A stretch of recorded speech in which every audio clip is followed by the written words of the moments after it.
Hello నమస్తే welcome back to my channel life with Suji Prasad. అందరూ ఎలా ఉన్నారు? బాగున్నారా? నేనైతే బాగానే ఉన్నాను. మీరు ఎలా ఉన్నారనేది కామెంట్ సెక్షన్లో షేర్ చేసుకోవడం అయితే మర్చిపోకండి. ఇంకా అలానే ముందుగా మన వీడియోని చూస్తే సబ్స్క్రైబ్ కూడా చేసేసుకోండి. అలానే వీడియోకి లైక్ సింబల్ కూడా ఇచ్చేసేయండి. ఇంకా ఈరోజు వీడియోలోకి వెళ్ళిపోతే పీతల కర్రీ అనమాట. పీతలు చేసుకుంటున్నాం. క్రాబ్స్ తెచ్చుకున్నాము. చాలా రోజులు అయిపోయింది మేము తీసుకొచ్చి. యాక్చువల్గా మా హస్బెండ్ వెళ్ళారు, ఉంటే తీసుకొద్దాం లేదంటే చికెన్ తీసుకుని వద్దాం అని చెప్పి వెళ్తే తీరా ఉన్నాయి. చాలా పెద్దగా ఉన్నాయి అనమాట. పీతలు కూడా చాలా బాగున్నాయి. చూసారు కదా ఒక్కొక్క పీత ఎంత ఉందో. ఇలా ఇవి 2 కేజీస్ తీసుకున్నాం. కేజీకి వచ్చి 4 క్రాబ్స్ వచ్చాయి అనమాట. పెద్ద క్రాబ్స్ కాబట్టి 4 తూగాయి. బట్ గుజ్జు కూడా బాగుందండి లోపల. సేమ్ చికెన్ టేస్టే ఉంటుంది. ఉడికిన తర్వాత టేస్ట్ అయితే మటుకు చాలా బాగుంటుంది. ఇంకా తప్పకుండా ఎలా చేయాలో రెసిపీ అయితే షేర్ చేస్తాను, చూసేసేయండి. ఫుల్ వీడియో చూసింది ఎక్కడ స్కిప్ చేయకుండా చూస్తారని అనుకుంటున్నాను. ఇక్కడ నేను క్రాబ్స్ చూపిస్తున్నాను, చూస్తారు కదా ఎంత పెద్దగా ఉన్నాయి. దాని లెగ్ ఒక్కటి చాలండి బాబు, దాని నిండా గుజ్జు ఉందనమాట. చాలా బాగుంది టేస్ట్ కూడాను. ఫుల్ వీడియో అయితే తప్పకుండా ఎక్కడ స్కిప్ చేయకుండా చూడండి, మీకు అర్థమవుతుంది. ఇదైతే వ్లాగ్ లాగే తీస్తున్నాను, నేను కర్రీ రెసిపీ లాగా ఏం షేర్ చేసుకోవట్లేదు, వ్లాగ్ లాగే చేస్తున్నాను. దాంట్లో రెసిపీ కూడా చూసేసాను, మీకు అర్థమవుతుంది. ఇంకా దీనికైతే నేను ఉల్లిపాయలు కట్ చేసుకుంటున్నాను. ఇక్కడ ఉల్లిపాయలు అనేవి మనం గ్రేవీ కావాలి అనుకుంటే 4, 5 వేసుకోవచ్చండి. బట్ నాకు గ్రేవీ అవసరం లేదు, రసం చేస్తాను కాబట్టి నేను 3 ఆనియన్సే తీసుకున్నాను. పచ్చిమిర్చి కూడా కట్ చేసేసుకుంటున్నాను. ఇక్కడ క్రాబ్స్ అయితే చాలా పెద్దగా వస్తాయి అనమాట, బాగుంటాయి. మనం షాపింగ్కి వెళ్ళి చూసి తీసుకుంటాం కాబట్టి మంచిగా అనిపిస్తాయి నాకు. ఇండియాలో అంటే ఇలాంటి వచ్చిన తీసుకుంటాం, బట్ కొన్ని కొన్ని గుల్లలా ఉంటాయి, మంచిగా దొరకవు. బట్ ఎంత సైజు కూడా రావండి మా సైడ్ అయితే, ఇంత పెద్ద సైజు కూడా రావన్నమాట. నాకు ఎందుకు అవి చిన్న చిన్నగా అనిపిస్తాయి, తీసుకున్నా కూడా అది ఎలా అనిపిస్తుంది అనమాట. ఇంకా ఇక్కడైతే చింతపండు నానబెట్టుకుంటున్నాను. క్రాబ్స్ కర్రీకి అనేది చింతపండు యాడ్ చేస్తే అన్నీ కూడా లెవెల్గా ఉంటాయి అనమాట. అందుకని చింతపండు అయితే నానబెట్టుకుంటున్నాను.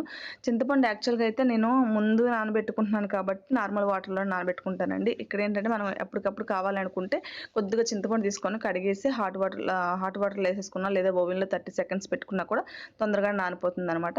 బట్ నేను కర్రీ స్టార్ట్ చేయకముందే చింతపండు నానబెట్టుకుంటున్నా కాబట్టి కర్రీ అంత అయ్యేసరికి ఎండ్లో కాబట్టి మనకు చింతపండు కావాల్సింది. ఈలోగా నానిపోతుందని చెప్పేసి నార్మల్ వాటర్లోనే నానబెట్టేసుకున్నాను చింతపండుని. ఇక్కడైతే ఆయిల్ అయితే దగ్గర దగ్గర ఒక 5-6 స్పూన్స్ అయితే పడుతుందండి. నాన్ వెజ్ కర్రీస్కి ఆయిల్ ఎక్కువ వేసుకుంటేనే బాగుంటుంది అనమాట. అలానే నీచు వాసన రాకుండా ఉండడానికైతే ఇలాచి అలానే లవంగం మొగ్గలు కూడా యాడ్ చేసుకుంటున్నాను నేను. ఇది వేయడం వల్ల ఏంటంటే నీచు వాసన రాదనమాట. క్రాబ్స్ కొంచెం నీసు వాసన బాగా వస్తాయి, చాలా బాగా వస్తాయండి బాబు. అది వండిన రోజైతే ఇల్లంతా స్మెల్ వచ్చేస్తుంది. ఖచ్చితంగా ఈవినింగ్ సాంబ్రాన్ ధూపం కానీ లేదనుకుంటే బకూర్ కానీ వేసుకోవాలి, లేకపోతే ఇల్లంతా నీచు వాసన వచ్చేస్తుంది అనమాట. అంత వాసన వస్తాయి క్రాబ్స్. ఇక్కడైతే ఆయిల్ బాగా వేడెక్కిపోయిందండి. నేను ఉల్లిపాయ పచ్చిమిర్చి కూడా యాడ్ చేస్తాను అనమాట. అది మధ్య మధ్యలో కలుపుకుంటా, మూత పెట్టి కలుపుకుంటా బ్రౌన్ కలర్ వచ్చే వరకు అయితే వేగనివ్వాలి.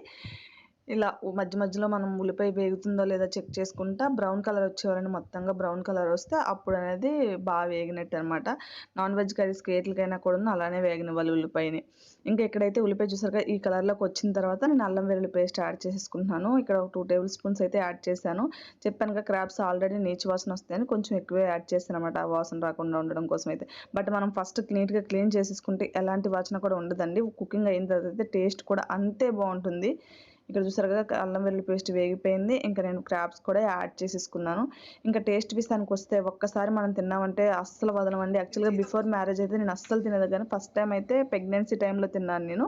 మీరు ఎప్పుడు ఫస్ట్ టైం క్రాబ్స్ తిన్నారనేది కామెంట్ సెక్షన్లో చెప్పడం అయితే అస్సలు మర్చిపోకండి. నేనైతే మా పెద్ద బాబు ప్రెగ్నెన్సీగా ఉన్నప్పుడైతే తిన్నాను అనమాట. అప్పుడు కూడాను ఐరన్ దానికోసం మంచిదని చెప్పేసి ఫస్ట్ టైం అనమాట తిన్నాం. నాకు అస్సలు ఇష్టం ఉండదు క్రాబ్స్ అంటే. అది ఒక స్మెల్ వస్తాయి, మంచివి కాదు, తినకూడదనే ఫీలింగ్లో ఉండేదాన్ని అనమాట. బట్ మా హస్బెండ్ వాళ్ళు ఏంటంటే మా హస్బెండ్ అప్పుడు వాళ్ళు విశాఖపట్నం వైజాగ్లోనే ఉండేవారు కాబట్టి వాళ్ళు క్రాబ్స్ అవి తినడం బాగా అలవాటు, బీచ్ సైడే కాబట్టి. అలాగ అలవాటు అయిపోయింది. నాకు కూడా ప్రెగ్నెన్సీ టైంలో తినాలి తప్పదని చెప్పి బలవంతంగా తినిపించారు. బట్ ఒకసారి తిన్నాకైతే టేస్ట్ అయితే బాగా నచ్చి నాకేం సేమ్ చికెన్ లాగా ఉంటుంది. స్టార్టింగ్లో అయితే నాకు వలుసుకొని తినడం కూడా వచ్చేది కాదు. కానీ ప్రెగ్నెన్సీ లేడీస్కి అయితే చాలా మంచిదండి క్రాబ్స్ కర్రీ అనేది. వాళ్ళు తింటే చాలా మంచిదనమాట. నాకైతే సజెషన్ చేస్తారు కూడా, చాలా మంది క్రాబ్స్ తింటే మంచిది, ఫ్రాన్స్ అలాంటివి తింటే కొంచెం మంచిదని. బట్ హెవీగా అయితే తీసుకోవద్దు, లిమిటెడ్లోనే తీసుకోవాలన్నమాట.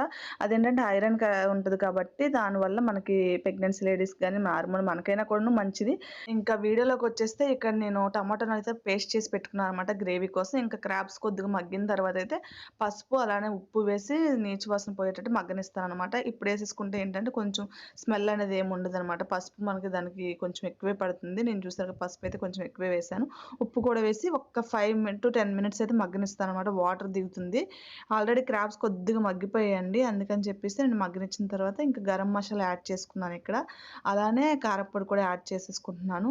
ఇంకా ఇక్కడైతే నేను స్పెషల్‌ది ఒకటి వేసుకుంటానండి. వాటర్ యాడ్ చేసిన తర్వాత అయితే ఇంక నేను పచ్చి మసాలా ఉంటుంది కదా! మొత్తం ధనియాలు, జీలకర్ర, అలానే కొద్దిగా అల్లం, కొద్దిగా వెల్లుల్లిపాయలు, అలానే దాల్చిన చెక్క, లవంగం మొగ్గ ఇవన్నీ వేసి పేస్ట్ చేసుకున్నాననమాట. ఆ పేస్ట్ అనేది కొద్దిగా యాడ్ చేసుకుంటాను. ఇంక ఇక్కడైతే చింతపండు గుజ్జు తీసేసుకుంటున్నాను. ఫ్రాన్స్‌కి కారం పచ్చివాసన పోయే లోపల మూత పెట్టాననమాట. ఈలోగా అయితే చింతపండు గుజ్జు తీసుకుంటున్నా. చింతపండు గుజ్జు అనేది నేను లాస్ట్‌లో కారం అంతా పచ్చివాసన పోయాక యాడ్ చేసుకుంటాను. ఇది చింతపండు గుజ్జు కొద్దిగా సరిపోతుందండి. ఎక్కువైతే అసలు చిన్న నిమ్మకాయ సైజ్ అంత అయితే సరిపోతుంది. చూసారు కదా! అవన్నీ మగ్గిపోయాయనమాట. ఇంకా నేను ఇక్కడ టమాటా కూడా వేసేసుకుంటున్నాను.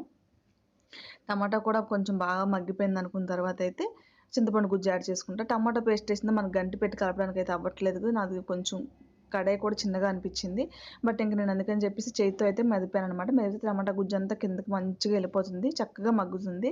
ఇది కూడా మగ్గింది అనుకున్నాక ఇంకా ఇప్పుడైతే చింతపండు గుజ్జు యాడ్ చేసుకుంటానండి. వాటర్ అయితే ఎక్కువ వేయలేదు. 1 కప్పు చింతపండు గుజ్జు, అలానే 1 కప్పు వాటర్ యాడ్ చేశాను. అవి బాగా దగ్గరికి అయినంత వరకు ఉడకనిస్తే ఇంక కర్రీ అనేది మనకు రెడీ అయిపోతుందనమాట. ఏం లేదు, సింపుల్‌గా చేసుకోవచ్చండి. చాలా సింపుల్‌గానే అయిపోతుంది. బట్ ఫస్ట్ స్టార్టింగే మనకు అమ్మో క్రాబ్స్ కర్రీ అలా చేయాలి, ఇలా చేయాలనుకుంటే ఏముండదండి. చెప్పాను కదా పచ్చి మసాలా యాడ్ చేస్తానని, అదే అనమాట. ఆల్రెడీ మీకు చెప్పాను ఏమేమి వేసానో దాంట్లో నేను. ఇంకా ఇలానే క్రాబ్స్ కర్రీతో పాటు నేను గ్రేవీలా కాదు కాబట్టి ఇగురులా పెడుతున్నాను కాబట్టి రసం కూడా చేసుకుంటున్నాను అనమాట. ఆ రసానికైతే తాలింపు కోసం ఇక్కడ ప్రిపేర్ చేసేసుకుంటున్నాను నేను. రసం ఆల్రెడీ మరిగిపోయింది. రైస్ కూడా ఆల్రెడీ అయిపోయింది. ఇంకా కర్రీ అవ్వాలనమాట. కర్రీకి టైం పడుతుంది. ఇంకా ఇప్పుడేగా వాటర్ వేసాము. ఇంకో 10 to 15 మినిట్స్ అయితే ఉడకాలన్నమాట. ఇంక ఈలోగా రసం అయితే మరిగిపోయింది కాబట్టి అది తాలింపు పెట్టేసుకుందాం అని చెప్పి రసం కూడా తాలింపు పెట్టేసుకుంటున్నాను. క్రాబ్స్ కర్రీకి చేయడం అంత పెద్ద కష్టమేమి కాదండి. స్టార్టింగ్‌లో అయితే నాకు రానప్పుడైతే నేను అలా అనుకునేదాన్ని. సేమ్ చికెన్ కర్రీ చేసినట్టే, కాకపోతే కొద్దిగా మనం చింతపండు యాడ్ చేస్తాం ఎక్స్‌ట్రా అంతే అనమాట. ఇంకేముండదు. కానీ దీనికి పచ్చి మసాలా యాడ్ చేస్తేనే బావుంటదండి టేస్ట్ అయితే. అన్నీ మనం డ్రై మసాలాలు ఏసే కంటే రెడీమేడ్ గరం మసాలా ఏస్తాం కదా! వాటికంటే కూడా మనం ఇంట్లో ధనియాలు, జీలకర్ర ఇవన్నీ వేసి పచ్చి మసాలా రెడీ చేసుకొని యాడ్ చేస్తే టేస్ట్ అయితే చాలా బావుంటుంది. చాలా అంటే చాలా బావుంటుంది. అది చెప్పలేమనమాట. నేను యాక్చువల్‌గా ఇప్పుడు చెప్తున్నప్పుడు వాయిస్ ఓవర్ ఇస్తున్నప్పుడు కూడా నాకు మళ్ళీ అదే ఫ్లేవర్ అయితే అనిపిచ్చింది. అనిపిచ్చిందనమాట. అంత బావుంటుంది టేస్ట్. బట్ తిననంత సేపు ఏంటంటే మనకి అమ్మో క్రాబ్స్ అది ఇది అన్నట్టు ఉంటాం గానీ చాలా ఇష్టంగా తింటాం. మా పిల్లలకైతే చాలా ఇష్టమండి. మా చిన్న బాబుకైతే చాలా ఇష్టం అనమాట. వాడికైతే వీక్లీ వండి పెట్టినా కూడా చికెన్ కాకుండా ఎవ్రీ వీక్ క్రాబ్స్ వండి పెట్టినా కూడా తినేస్తాడనమాట. అంత ఇష్టం క్రాబ్స్ కర్రీ అంటే వాడికి. బట్ నాకే ఏంటంటే ఇక్కడ మంచిగానే దొరుకుతాయి మాకు. మేమున్న ఇప్పుడు పెద్దగా ఉంటాయనమాట. మంచిగా ఉంటాయి. గుజ్జు అదంతా కూడా బావుంటాయనమాట. ఇంకా ఇండియాలో అయితే ఏంటంటే కొన్ని గుల్లల్లాగా మెత్తగా ఉంటాయి. మనకి అవి చూసి తీసుకున్నా కూడా దాంట్లో ఇదవుతాం కదా! బట్ ఇక్కడ అలా ఉండదు. మంచిగానే ఉంటాయి. షాపింగ్ మాల్‌లో నుంచి తెచ్చుకుంటాం కాబట్టి మనం చూసి తీసుకుంటాం కాబట్టి క్లీనింగ్ కూడా వాళ్ళే చేసేస్తారు. మంచిగా నీట్‌గా చూసారు కదా స్టార్టింగ్‌లో వాళ్ళు అలా క్లీన్ చేసి ప్యాక్ చేసిస్తే జస్ట్ మనం వాష్ చేసుకుంటే సరిపోతుంది నీట్‌గా అంతే. ఇంక ఇక్కడైతే నేను రసం పెట్టుకున్నా అని చెప్పాను కదా! రసానికైతే తాలింపు పెట్టుకుంటున్నాను. ఆల్రెడీ రసం మరిగిపోయింది. అన్నం కూడా అయిపోయిందనమాట. రైస్ కూడా కుక్ అయిపోయింది. రసంకైతే తాలింపు పెట్టేసుకుంటున్నాను. ఇంకా క్రాబ్స్ కర్రీ అనేది నేను దగ్గరికి ఇగురులా పెడుతున్నాను కాబట్టి రసం పెట్టుకుంటున్నాను అనమాట. పులుసులాగా ఏం పెట్టట్లేదు. ఇంకా ఈ కర్రీ అయితే నన్ను అడిగితే మనం రైస్‌తో కంటే కూడా నార్మల్‌గా స్నాక్స్‌లాగా అంటే ఉట్టిన క్రాబ్స్ తింటేనే తిన్నామనే ఫీల్ ఉంటదండి. రైస్‌తో తిన్నామంటే రైస్ చప్పగా అయిపోతుంది. అందుకని చెప్పేసి రసం అయితే పెట్టుకున్నామనుకోండి మనకి ఇంకా గ్రేవీ కలుపుకున్నా కూడా చప్పగా అవ్వదు కాబట్టి రసంతో బావుంటది. అంటే మీలో ఎంతమందికి క్రాబ్స్ కర్రీ అంటే ఇష్టమో కామెంట్ సెక్షన్‌లో చెప్పడం అయితే మర్చిపోవద్దు. అలానే ఇష్టం లేని వాళ్ళు కూడా కామెంట్ చేయండి. లైక్ కూడా చేసేసి వీడియో ఫస్ట్ టైం చూస్తే సబ్స్క్రైబ్ కూడా చేసేసుకోండి. ఇంకా నాకైతే ఇవంతా అయ్యేసరికి 1 అవర్ అనమాట. 12 ఆ టైంకి స్టార్ట్ చేశాను. 1:00 కల్లా అయిపోయింది. ఇంకా 2:00 వరకు అయితే లంచ్ చేయలేదు. ఇవాళ హాలిడేననమాట. కాబట్టి ఇంక మేము లేట్‌గా తిన్నాము. లంచ్ అనేది 2కి తిన్నామనమాట. ఈలోపు కొద్దిగా కర్రీ కూడా చల్లగా అయింది. ఇంక తినడానికి కూడా ఈజీగా ఉంటది కదా! పిల్లలు కూడా తింటాం కాబట్టి ఇంకా అందుకని చెప్పి 2:00 వరకు అయితే తినలేదు. మార్నింగ్ బ్రేక్‌ఫాస్ట్ కూడా కొంచెం లేట్‌గా చేసామనమాట. హాలిడే అంటే లెగడం కూడా లేట్‌గా లేస్తాం కదా! ఇంక బ్రేక్‌ఫాస్ట్ కూడా లేట్ అయిపోయింది. అందువల్ల లంచ్ అయితే తొందరగా తినలేదనమాట. ఇంక చూసారు కదా క్రాబ్స్ కర్రీ అయితే ఇలా దగ్గరికి అయిపోయిందనమాట. ఇప్పుడు ఈ టైంలో అయితే నేను కొత్తిమీర చల్లుకుంటున్నాను కొంచెం. ఇంకొక 5 to 10 మినిట్స్ అయితే ఉడకనిస్తాను. ఎందుకంటే ఇంకొంచెం దగ్గరికి అవ్వాలి. నేను చెప్పాను కదా క్రాబ్స్ పులుసులా కాకుండా గ్రేవీలాగా దగ్గరికి ఇగురులా పెట్టుకుందాం అని చెప్పి. అందుకని చెప్పి ఇంకొక 10 మినిట్స్ అయితే నేను ఇంకా ఉడకనిస్తానమాట దీన్ని. చూసారా ఎంత చక్కగా వచ్చిందో క్రాబ్స్. గ్రేవీ కూడా టమాటా పేస్ట్ చేసేసాం కాబట్టి మన గ్రేవీ బాగా వచ్చిందండి.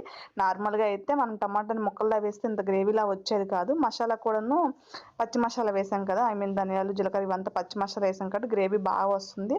ఆ మసాలా కూడా క్రాబ్స్కి పట్టి బాగుంటుంది అనమాట. ఎక్కువసేపు మనం దాంట్లో చూస్తే చూస్తారా ఎంత దగ్గరికి అయితే చేసుకున్నాను నేను. ఇంక ఇక్కడైతే నేను క్రాబ్స్ టేస్ట్ చేద్దామని చెప్పి ఫస్ట్ అయితే తీసేసుకున్నాను అనమాట. టేస్ట్ అయితే చాలా బాగా వచ్చిందండి. స్టార్టింగ్లో అయితే నేను క్రాబ్స్ తినడానికి అస్సలు వచ్చేది కదా నాకు. ఇప్పుడైతే అబ్బా తినేస్తాను అనమాట. ఆల్మోస్ట్ ఎలా అయినా కూడా గుజ్జు మొత్తం తినేస్తాను, అంత బాగా తింటాను. ఫస్ట్ స్టార్టింగ్లో అయితే తినడానికి చాలా ఇబ్బంది అయ్యేది, నోరు కొట్టుకుపోయేది అనమాట. ఇప్పుడు అలా ఏం కాదు, ఈజీగా తినేస్తాం అనమాట క్రాబ్స్ని. నాకంటే కూడా మా చిన్న అబ్బాయి అయితే ఇంకా బాగా తింటాడు. పాపం వాడు టైం తీసుకొని కూడా నిదానంగా తింటాడు. మొత్తం తినే వరకు అయితే వదలడు అనమాట. అంత బాగా తింటాడు, వాడికి అంత ఇష్టము. ఇంకా ఈ కాలు కొరుకుతుంటే పళ్ళు సైడ్ కొట్టుకుపోయేవండి బాబు. బట్ ఇప్పుడు ఒకసారి మనకు అలవాటు అయిన తర్వాత ఈజీ అయిపోతుంది తినడానికి. చూసారు గుజ్జు అయితే ఎంత వచ్చిందో, చాలా ఎక్కువ గుజ్జే ఉంది, చాలా బాగుంది. కానీ ఒక్కటే మైనస్ ఏంటంటే ఇది నీచు వాసన వస్తుంది అనమాట. అది కుక్ చేసుకున్న రోజు ఇల్లంతా కూడా అదే వాసన వస్తుంది. ఇంకా మనం మంచిగా సాంబ్రాన్ ధూపం కానీ అగరత్తులు కానీ వెలిగించుకోకపోతే ఇంకా ఇల్లంతా నీచు వాసనే ఉంటుంది అనమాట. మెయిన్ బెడ్రూమ్లో కూడా తలుపులు తీసి ఉంచకూడదు. బెడ్రూమ్ తలుపులు అయితే వేసేసుకోవాలి, లేదంటే బట్టలకి అట్లకి పట్టేస్తుంది. నేనైతే ఈ కర్రీ చేసినప్పుడైతే కిచెన్ డోర్ క్లోజ్ చేసేసి అడ్జస్ట్ ఫ్యాన్ వేసి చేస్తాను. ఇంకా ఇక్కడైతే మా వాడు కూడా తినేస్తున్నాడు అనమాట. మా దేవుడికి అయితే ఈరోజు పండుగ, ఫుల్ ఎంజాయ్ చేసుకుంటూ తింటున్నాడు వాడికైతే చాలా ఇష్టం అనమాట క్రాబ్స్ కర్రీ అయితే. ఇంకా ఈ వీడియోని అయితే ఇంతటితో ఎండ్ చేసేస్తున్నానండి. మళ్ళీ నెక్స్ట్ వీడియో అయితే కలుస్తాను. వీడియో కానీ మీకు నచ్చినట్లయితే లైక్ చేయడం అస్సలు మర్చిపోకండి. అలానే వీడియోకి ఒక లైక్ సింబల్ ఇచ్చేసి హైప్ ఆప్షన్ వచ్చింది కదా, హైప్ ఆప్షన్ కూడా ఇచ్చేయండి. నేను అలాంటి చిన్న యూట్యూబర్లకి ఏంటంటే నేను కొంతమందికి సజెషన్ అవుతుంది నా వీడియో, అంతే. ఇంకా అలానే సబ్స్క్రైబ్ చేసుకోకపోతే సబ్స్క్రైబ్ కూడా చేసేసుకోండి. థ్యాంక్ యూ అండి. Thank you for watching. End వరకు వీడియో చూసినందుకు థ్యాంక్ యూ.